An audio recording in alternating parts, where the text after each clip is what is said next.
is Mini ook. Mini ligt even plat. Plat. Ja. Het heeft met de hitte te maken. Juist, juist, helemaal. Dus... Dan is het wel lekker als ze in een kasteel woont. Juist, want de temperatuur is hier zalig. Al dag. Hoe lang woont hij al, hé? 18 jaar. En we zijn al 40 jaar aan het sparen. Om het zo in te richten zoals... Het nu is. En dat wijzigt natuurlijk wel eens, maar het heeft gewoon zijn charme. Hè? En daar komen stukken bij, maar er komen ook stukken uit. Het is een bureaukrant, een verzameling die uniek is, denk ik. En dat mogen we zelf even bekijken. Waar moeten we dan naartoe? Hier begint Mini meestal met een rondleiding. Maar dat doet Mini altijd? Ja. Mini zijn passie en alles wat ze erin heeft, daar wil ze aan dus haar eigen ik in zetten. Begint hij en vertelt een verhaal over het gebouw, waar men gewoond heeft. De goede man, daar hebben ze misschien teruggevonden. Baron Frits. Baron Frits. Ja. En, want Baron Frits heeft dit gebouwd omdat tegen de eenzaamheid, dat loos ik net ook maar gewoon op een beurtje, de eenzaamheid van kasteel de Keverberg. Ja, maar meer omdat er oneenigheid had met zijn broer. Ah! Dus, maar goed, dat is een ander verhaal en ik kan dat niet bewijzen, maar dus daarom zeg ik van... volgens de overlevering. Juist. En de man was niet zo geliefd, want hij had ruzie met de kerk, hij had ruzie met de gemeenteraad. Baron Frits of de broer? Nee, Baron Frits. Baron Frits. Dus. En ja goed, hij had er dit in 1870 tot 1872 gebouwd. De man die heeft nog 4 jaar hier in het huis geleefd. Dat is toen overleden. Jammer. Hij heeft niet lang mogen genieten hiervan. Hoe ziet jij dan uiteindelijk kasteelheer geworden? Ja, heer, laat we maar even weg. Nee, nou goed, ik ben van beroep architect en had een bepaalde relatie met de familie Timmermans die hier voorheen hebben gewoond. En toen de ouders Timmermans overleden, heb ik contact gezocht met de kinderen. En toen heb ik de mogelijkheid gekregen om dit aan te kopen in de zin van, ja, prijs is prijs en geen geleuter, zo ging dat. En toen hebben we dat gekocht en hebben we langs gebouwd, wat toen in de tijd niet zo leuk was, omdat het was groen en een dik cadeau. Een heel groot stuk grond. Maar ja, om dit te kunnen kopen, moest je natuurlijk ook het weg kunnen doen. Dus zodoende dat we hier terecht zijn gekomen. Ja. Als we nou doorheen lopen. Ja. Wat is het? Ja, dit is de hal, de entree. De entree. Met stolle trappen. Dat is uniek voor dit tijd, 1870. Het huis heeft bier van die unieke dingen. We hebben in deze wanden zit luchtverwarming in. Dat moest je je voorstellen, onder in de kelders in een oven, daar werden ingestookt. En dan gingen buizen rechts en links. Nou, kanalen die hier van onder naar boven toe gaan. Eén kanaal is dan het rookkanaal en het andere kanaal is een luchtkanaal. Als er ergens warmte nodig was in de winter, dan zouden er stolen luxkes, en als ze stolen luxke openzetten, kwam de warmte binnen. Dus dat was heel uniek voor dit tijd, ja. Dus, hier gaan we naar de zaal, zoals dat genoemd wordt.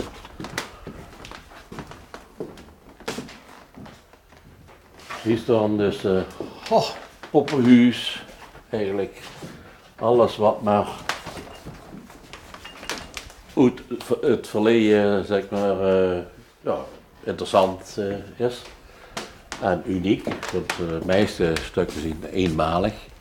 Dat is niet een productieproces waar dat die in van te zien, zeg maar. Aardigheid, dus ja. Toen we hier erin kwamen, had het de vorige bewoner in 1960 overal volledig plafonds ingemaakt. Hij was een meter leger, dus de ronde ramen, die zoog ze niet van binnenuit. Die zoten boven het volledige plafond. Dus de ramen, of die bovenramen, die waren aan de binnenkant zwart geverfd. Dus dat ze niet boven het volledige plafond kost kijken. Die hebben wij door de loop der tijd, we zijn dus, we wonen hier 18 jaar, we zijn al 18 jaar aan het renoveren. Renoveren in de zin van, doordat ze volledig plafond hadden gemaakt, waren allemaal de ornamenten en de kroonlijsten waren eigenlijk kapot. En die heb ik dus met een rubbermal heb ik die nagemaakt en dat tegenaan geplakt, vastgeboord uiteraard. Want de techniek van vroeger, die ken ik dus niet. Het sleutelen aan dit kasteel, helpt dat ooit nog een keer op? Nee. Of is dat een deel van de charme ook? Het is een deel van de charme en de volgende bewoner zal ter zijner tijd het moeten voortzetten. Want uiteraard, het is een gebouw met inmiddels 29 kamers. We moeten de kelders nog en de zolders, dus dat red ik niet meer, denk ik, maar goed. Is dat iets wat je wel wilt uithalen bij een eventuele verkoop van het kasteel? Nou, dat is niet te realiseren? Nee, want ja goed, er zijn niet zoveel mensen die het kopen om het te restaureren. En echt te willen doen. Dat is toch heel omslachtig, maar er moet er geduld voor hebben. Dat is natuurlijk het grootste probleem. Geduld en tijd. Ja. Ja, want wezen, ja, als het een vak nog is en dan moet alles na de tijd doen en in de weekends, ja, dan blijft er weinig over natuurlijk. Heb je samen wel eens idee, want het idee heb ik namelijk een beetje, dat je zelf ook in een soort van poppenhoes woont? Nee, niet direct in de poppenhoes, maar je moet dit accepteren. In de zin van, vind ik dat leuk? Heb ik er iets mee? Of de charme die het kan mij krijgen, hè? In de zin van, poppencupje, ja, dat is dan natuurlijk leuk. Maar dat moet een bepaalde uitstraling zien. En die moet zich vatten, anders dan... Nou, als ik bijvoorbeeld zie die beren bijvoorbeeld, dan denk ik bij mezelf, de gebruikssporen. Yes, de beleving, ja. De beleving. Dus is eigenlijk een kindje of kindjes die er enorm veel mee gespeeld hebben. Ja. Heel lang geleden. Ja, dat is een heel zeker aparte beleving. Dat ze in elk ding iets is. Daar hebben mensen mee gespeeld of daar hebben ze iets mee gedaan. Daarom is het ook heel veel kinderspeelgoed. Hè? Ik bedoel, hier zo'n trapfiets met zo'n paard. Ja, dat heet charme. Absoluut. En altijd zal er ergens wel iets zien dat ze het moest bijmaken. Kijk, dit hebben ze me inmiddels weer eraf gesloopt. Dat had ik erop gemaakt. Een oer. Wie heeft dat eraf gesloopt dan? Ja, met verplaatsen natuurlijk. Dat oer zal wel ergens liggen. Ja, dat.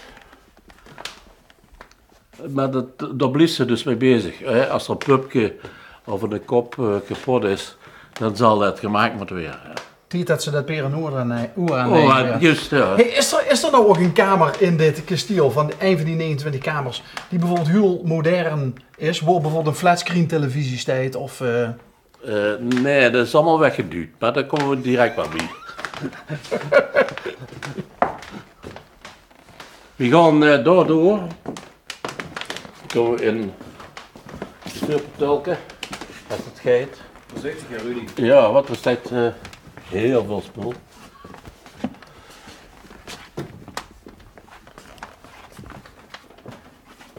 Het is wel leuk dat het allemaal met elkaar in verbinding staat ook. Ja, dat was uit de tijd van 1872. Natuurlijk wel interessant. Vanuit de hal kent ze gans rond, zonder weer in de hal te komen in andere kamers. gek. En dat is niet alleen hier, dat is in de kelder. Dat is op de sloopverdieping. Maar ja, daar weet ik niet wat de baron voor ogen had. Maar dat er niet meer op een overloop in het trappenhuis hoeft te zien dat de gans rondgesloopt. In feite is dit een lui lekker land voor kindjes. Want de zoeis met dat peert en wagen, met een fietsje, zoals je gewoon rondjes kunnen rijden. Ja, de kleinkinderen hebben een klein zoon en een klein dochter. Kijk. En die gaan hier met de step. Ik weet niet of er hier in staat. Een autopad. Autopad, Een juist. autopad. Ja. Ja, daarachter zal er wel gepast worden. Doen ze wedstrijdje. Ja, maar hallo. Het leek wel een Formule 1 circuit, want hij kan ze toch niet inhalen?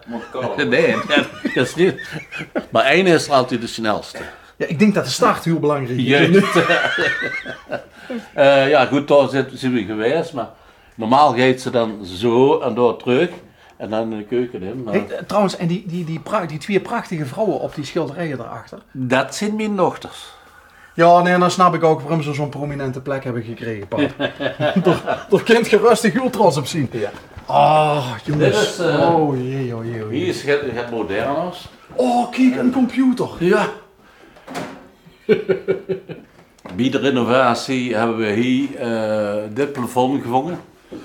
Dat is een Jugendstil schildering uit 1906. Want dit hadden ze ook verlicht natuurlijk. Juist, en dat was gans wit gekalkt. Dus je moet je voorstellen, toen ik dat vleet plafond, dat waren allemaal zakboerpleetjes van 60 bij 60 metertjes en eruit heb gehaald, kwam ik tot een dekking, daar bij die bloemenpot, dat er gaat rood zo, boven de kalk.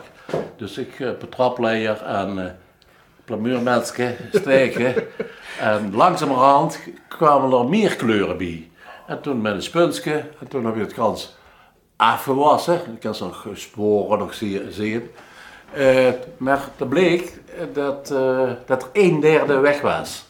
De driehoek aan deze kant is ook het veller. De driehoek, dat was helemaal voetsie. Het is dat je het nou zegt, maar anders Ja, zou ik denken van... ja goed, maar als je goed kijkt, van door naar door kan je zien wat lichter is. Dat gedeelte heb ik bijgeschilderd. Dat heb ik aan deze kant. Heb je zelf gedaan? Ja. Zo.